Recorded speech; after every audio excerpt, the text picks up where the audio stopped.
Fire was a major threat in the early days of Forbes. With the majority of the buildings on the goldfields built from wood and calico with wooden shingled roofs, and candles and open fires being the means of light and cooking, it was a recipe for disaster. The buildings were generally of slab construction and built from local timbers. In 1863, newspapers Australia-wide described the disastrous fire in Forbes. One of the most disastrous conflagrations that it has ever been our lot to chronicle occurred in Rankin Street, Forbes, on Wednesday. 10 houses were destroyed, including the Bank of Australasia and 2 theatres. The cause of the fire is unknown. According to reports of the day, the men quickly formed an organised system of passing buckets of water rapidly from hand to hand from the lagoon. This was poured in almost a constant stream on the burning timbers. From my local knowledge, the distance of this bucket brigade from the lagoon to the fire would have to be close to 400 metres. Forbes desperately needed a fire brigade. In 1872, the first official fire brigade was established on the site where the town hall now stands. Mr. Walter T. Coonan, MLA and local solicitor, was the first captain. There were 2 companies, each of 20 men, and they were equipped with hand-drawn carts. No water was laid on, and the men had to pump from wells or other supplies that were handy. When it was decided to build the town hall, the brigade shifted to Sheriff Street. The brigades were supported by the council and supposedly by insurance companies. However, this arrangement did not always work. At one stage, the firemen threatened to not put out fires that were covered by the insurance companies. In 1891, there was a major boost to the brigade when tenders were called for a new fire station. The architect for the building was Mr. Gordon McKinnon. He was the same person who designed our town hall. And what a magnificent building it was, with its beautiful facade and imposing observation tower. Situated next to the post office, it appears in many of the old photographs of the era. Even after the brigade had been in residence at these quarters for some years, they were still having problems getting proper equipment. An article from the Forbes Advocate in December 1911 gives an overview of the brigade and its equipment, and also mentioned that there was a branch station at Forbes North. However, and I quote, "There is no horse to convey the firemen and gear to a fire, and so they have to either commandeer a horse or run like a gang of convicts, sometimes for miles." It's interesting that the nearby town of Parkes managed to get a horse for themselves. Even in those days, the brigade maintained a high standard and even held a demonstration here in 1905, with fireys statewide attending. I suppose they would probably have to be fit, seeing they didn't have a horse. Going by this photo, the Forbes Brigade eventually got some decent equipment. The date, unfortunately, is unknown. A new era arrived in 1925 when, after much lobbying, the Forbes Fire Brigade received a motorised fire engine. It was a Garford Hale, and according to the Advocate newspaper of June 1925, it was a big red engine with silent running motor and a speed of 30 miles per hour. It was capable of pumping 350 gallons per minute.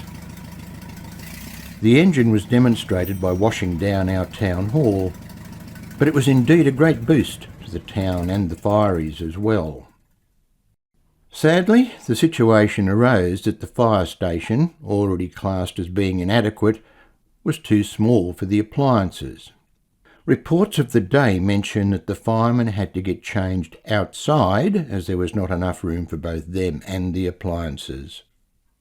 Our current fire station in Templar Street was commissioned and completed in 1928 at the cost of £3,350. The old fire station site was passed on to the council, but unfortunately the beautiful building was demolished. The new fire station had much better features, communication and amenities, as well as a lot more room for the engine and the firemen. By the late 1930s, however, the old Garford Hale fire engine was getting a bit weary and out of date.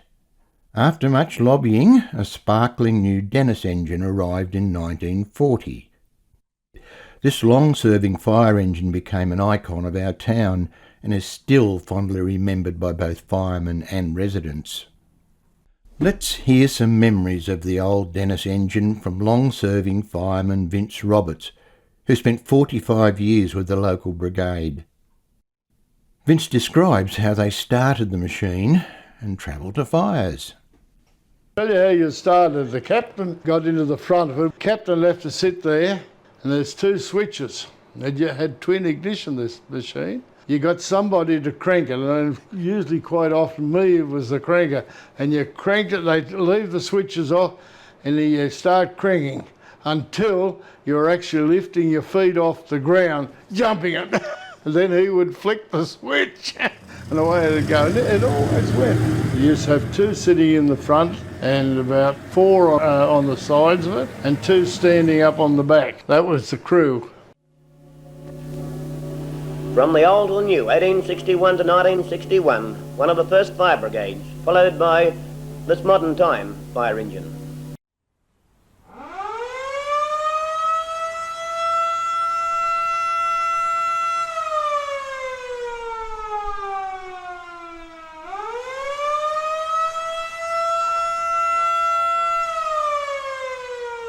In 1951, a new siren was installed at the fire station, replacing the existing bell. This siren became one of the most recognisable sounds in the town, alerting both the firemen and the populace that there was a fire. A crowd would descend on the station and follow the Dennis engine by push bike and car. The Dennis was not very fast. Vince Roberts tells us about those days and also what happened if the firemen got there too late and had to find their own way to the fire by following the crowd. In the early days, the fire siren went, the engine driving out of that door there, cars used to come around the corner and the kids on push bikes, and they used to chase us all to wherever we were going to, whatever our destination was. We weren't travelling very fast at the time because we couldn't. Our vehicles weren't very fast. Now, if you missed the fire engine, Then you got in your own transport and how went. did you know where to go? Follow the crowd. Followed the crowd because that's how you found out where they were going. There was also a ritual at 1 p.m. every Sunday when the siren was tested.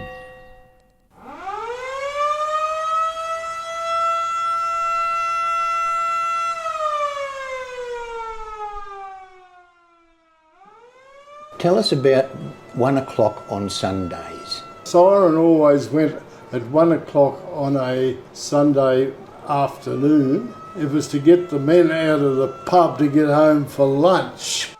But that's not quite the right truth. The truth was that it was the day and the time designated to test the siren. The siren is now unused and only sounded as a mark of respect when a member of the Forbes Fire Brigade passes away. Over the years, the Forbes Fire Brigade have been there, risking their lives to save property and people. Equipment and protocols have changed, from fireys attending in shorts to modern day protection and communication. These scenes are of a major fire in 2009 when the Heritage Albion Hotel was destroyed.